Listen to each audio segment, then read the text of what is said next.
Hello students, welcome to my channel Tech Science. My name is Zishan. आज physics first year के chapter 4 की exercise short question को हम इस वीडियो में डिस्कस करने लगे हैं। डियर स्टूडेंट्स, सबसे पहले वीडियो को पॉज करें और अपनी टेक्स्ट बुक निकालें और पेज नंबर 97 ओपन करें। पेज नंबर 97 पे क्वेश्चंस में 4.1 में कहता है person holds a bag of grocery. बंदा सब्जी का थैला लेके ठहरा हुआ है। While standing still talking to a friend, अपने दोस्त से बात कर रहा है। A car is stationary, एक कार खड़ी हुई है लेकिन उसका इंजन चल रहा है, with its engine running।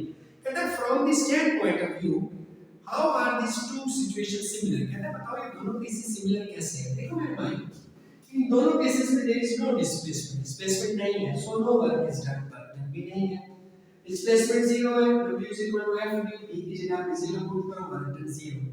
From this point of view, both cases are similar or same। Students, 4.2 calculate the work done in kilojoules, kilojoules में कन्वर्ट करना है। Lifting a mass of 10 kg through vertical height of 10 metre. जब height के बारे में बात हो ना तो वर्क डन हो जाता है potential energy. So W is equal to mgh, m10 g की वैल्यू 9.8 और h10 मल्टीप्लाई है 980 जूल। देखिए calculate the work done in kilojoule, तो इसे हमने 1000 में डिवाइड किया, आंसर इज 0.980 किलोजूल्स। आगे चलते हैं। A force F acts through a distance L. Force F L पे act करती है। The force is increased to 3F. F से 2F 3F. Force को बढ़ा के क्या कर दिया 3F। Act further मतलब L पे वो मौजूद है मजीद 2L, तो मतलब ऑब्जेक्ट कहाँ पे चला जाएगा 3L पे चला जाएगा। Draw the vector diagram also। देखिए जो एरिया होते हैं ना स्टूडेंट्स, हमारे पास फोर्स डिस्टेंस ग्राफ में वो इक्वल होते हैं वर्क डन के। हम ग्राफ बनाते हैं, हम इधर ले लेते हैं फोर्स और इधर ले लेते हैं स्टूडेंट्स हम डिस्टेंस। अब देखिए हमारे पास यहाँ पे फोर्स है 1F और यहाँ पे हमारे पास डिस्टेंस है L। तो इन दोनों का में पॉइंट्स को मिलाएं तो कुछ इस तरीके का कर्व मिलता है।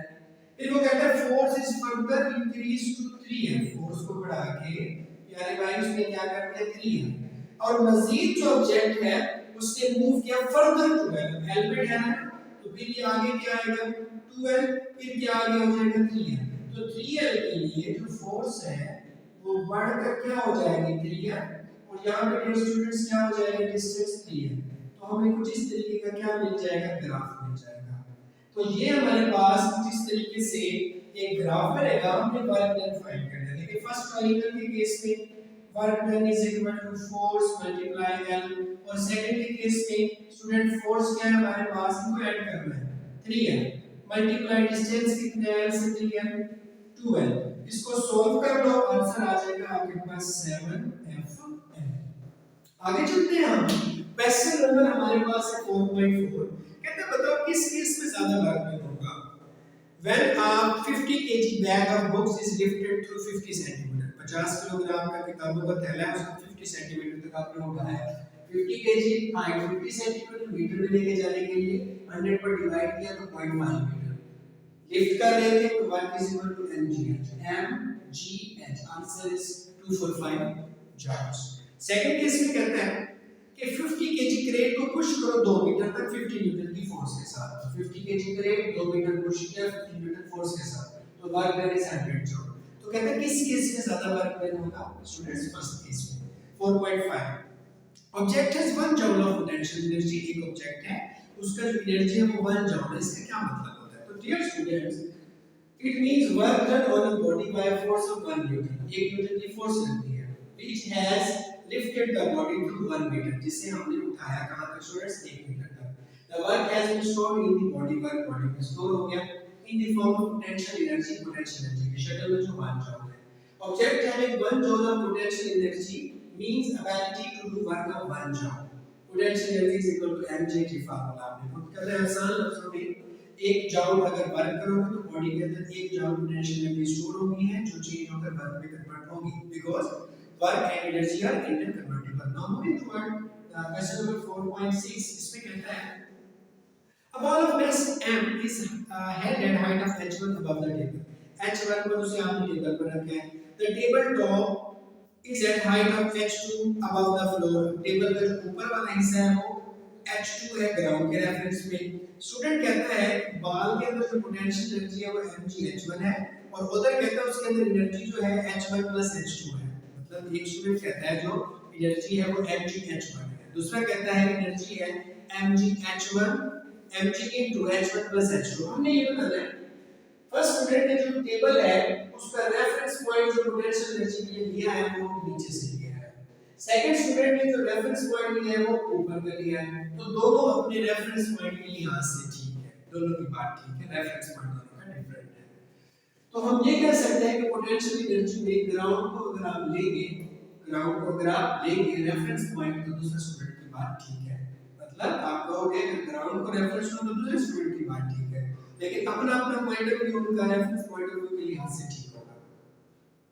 4.7 कहता है कि हमारे पास जब एक rocket enters the atmosphere, its nose become very hot, where does the heat energy come from? कहता है जो रॉकेट है उसका नाक जो है वो ठंडा हो जाता है, क्यों? देखिए एटमॉस्फेयर के अंदर हमारे पास डस्ट पार्टिकल्स हैं, वाटर वेपर्स हैं, गैसियस पार्टिकल्स भी होंगे, तो जब वो रॉकेट जा रहा है तो उसका काइनेटिक एनर्जी उनके अगेंस्ट वर्क करते हुए जाएगा, तो वो काइनेटिक एनर्जी चेंज हो जाएगा in the form of sound, in the form of heat, so उसके जो नोज है वो क्या हो जाएंगे स्टूडेंट, हॉट हो जाएंगे। क्वेश्चन में आप ये ऐसे लिखते हैं इसको।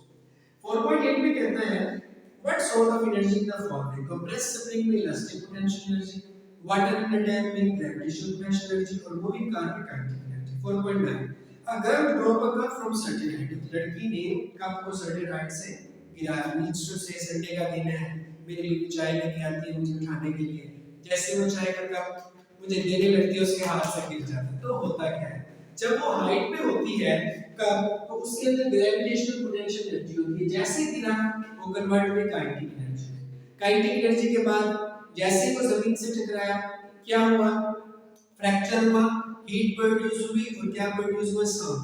बेसिकली साउंड दो प्रोड्यूस हुए, कब की वजह से और मेरी वजह से, क्या मजाक कर रहा हूं।